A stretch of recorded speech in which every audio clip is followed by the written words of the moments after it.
Hi guys, നമ്മളിന്നൊരു അസ്തറ്റിക്കായ ഒരു cute നോട്ട്ബുക്കാണ് ഉണ്ടാക്കാൻ പോകുന്നത്.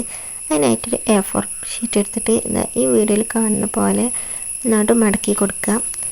അതിന് ശേഷം കറക്റ്റ് ചെയ്തിട്ട് നടു തുറന്നിട്ട് നടുവിലൊരു സ്കെയിൽ വെച്ചിട്ട് മുറിച്ചെടുക്കണം. എന്നിട്ട് ഒരു A4ന്ന് നമുക്ക് ഏകദേശം 2 പേജസ് കിട്ടും. അതേപോലെ എല്ലാതും ചെയ്തെടുക്കുക. അപ്പോൾ ഒരു A4 മുറിച്ചപ്പോൾ 2 കഷ്ണമായി കിട്ടി. അതേപോലെ ഒരുപാട് ചെയ്തെടുക്കുക. അതിന് ശേഷം ഇതൊക്കെ കൂട്ടി വെച്ചിട്ട് നമ്മൾ ഒരു ഡബിൾ സൈഡ് ടേപ്പ് എടുത്തിട്ട് ഇതുപോലെ ഒക്കെ പാടെ ഒട്ടിച്ചെടുക്കുക. പശ ഉണ്ടെങ്കിൽ പശ തേച്ച് ഒട്ടിച്ചു കൊടുത്താലും മതി. ഞാനിപ്പോൾ ഇവിടെ എൻ്റെ അടുത്ത് ഈ ടേപ്പുള്ളതുകൊണ്ട് ഇത് വെച്ച് ഇതേപോലെ ഇങ്ങനെ എല്ലാ പേജസും കൂടി ഇതുപോലെ ഒട്ടിച്ചെടുക്കുകയാണ്. സോ പശ ഉണ്ടെങ്കിൽ പശ തേച്ചെടുത്ത് ഒട്ടിക്കുക. അതിന് ശേഷം നമ്മൾ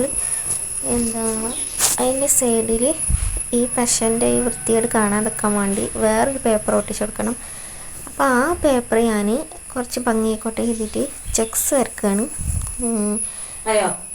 അപ്പോൾ വേറൊരു പേപ്പർ എടുത്തിട്ട് അതിൽ ഇതേപോലെ ചെക്സ് വരച്ച് കൊടുക്കണം.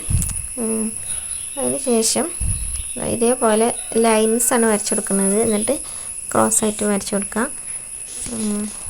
ഇങ്ങനെയാണ് വരച്ച് കൊടുക്കേണ്ടത്. ഇത് എന്തിനാണെന്ന് വെച്ചാൽ അതിൻ്റെ സൈഡിൽ ആ വൃത്തിയേട് മാറിക്കിട്ടാനാണ്. ആ പശ നമ്മളിപ്പോൾ ഇൻസുലേഷൻ ഒട്ടിച്ചില്ലേ, അത് കാണാതിരിക്കാൻ വേണ്ടി അതിൻ്റെ പുറത്ത് പിന്നെ ഒരു സേഫ്റ്റിക്ക് ഒട്ടിച്ച് കൊടുക്കുകയാണ്. അപ്പോൾ നമ്മൾ ഇങ്ങനെ ചെക്സ് വെച്ചിട്ട് കട്ട് ചെയ്തെടുക്കണം. അതിന് ശേഷം അത് നമ്മൾ ഈ ബുക്കിൻ്റെ സൈഡിലായിട്ട് ഫെവിക്കോളോ എന്തെങ്കിലുമൊക്കെ വെച്ച് ഒട്ടിച്ച് കൊടുക്കുക. ഞാൻ അപ്പം എൻ്റെ കയ്യിൽ ഒരു ഗമ്മ വെച്ചിട്ട് ഒട്ടിച്ച് കൊടുത്തിട്ടുണ്ട്. ഇതേപോലെ ഒട്ടിച്ചെടുക്കുക. അപ്പോൾ അത് കാണാനൊരു എസ്തെറ്റിക് ലുക്കായിട്ടില്ലേ. അതിന് ശേഷം ഇതുപോലെ ഒരു ഷീറ്റ് എടുക്കുക. അത് ഞാൻ ബുക്ക് മേടിച്ചപ്പോൾ ആ ബുക്ക് കിട്ടിയ കവറാണ്. അപ്പോൾ അത് ഞാൻ മുറിച്ചെടുത്തിട്ടുള്ളതാണ്. അപ്പോൾ ഇതേമാതിരി വെക്കുമ്പോൾ നല്ലൊരു ക്യൂട്ടായിട്ടുണ്ടാവും. നമ്മൾ അത് അവിടെ നിൽക്കാൻ വേണ്ടിയിട്ട് സ്റ്റാപ്ലെയർ കൊണ്ട് പിന്നടിച്ച് കൊടുക്കണം. ഇത് കാണുന്ന പോലെ പിന്നടിക്കുക.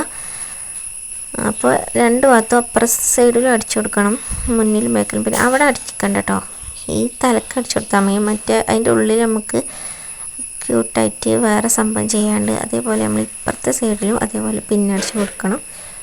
അതിന് ശേഷം നമ്മൾ അതിൻ്റെ ഉള്ളിൽ ചെക്സ് വരച്ച് കൊടുക്കണം. അപ്പോൾ നല്ല എസ്തെറ്റിക് ആയിട്ട് നിൽക്കാൻ വേണ്ടിയിട്ടാണ് ഫ്രണ്ട് പേജ് നമ്മൾ അങ്ങനെ ചെയ്യുന്നത്. പിന്നെ ബാക്കിയുള്ളതൊക്കെ പ്ലെയിനായിട്ട് നമുക്ക് ഇടാം.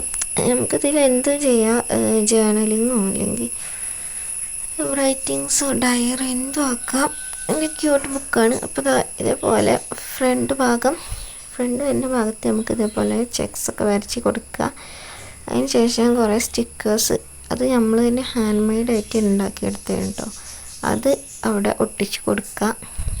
അപ്പോൾ ഞാൻ എൻ്റെ അടുത്തുള്ള കുറച്ച് അക്രി അതൊക്കെ എടുത്തിട്ടാണ് ഞാനവിടെ ഒട്ടിച്ച് കൊടുക്കുന്നത്. അപ്പോൾ ഇത് ഞാൻ ഒട്ടിച്ചിക്കല്ല, ജസ്റ്റ് ഒന്ന് വെച്ച് നോക്കിയാണ് എങ്ങനെയാണ് സെറ്റ് ചെയ്യാമെന്ന് നോക്കിയതാണ് കേട്ടോ.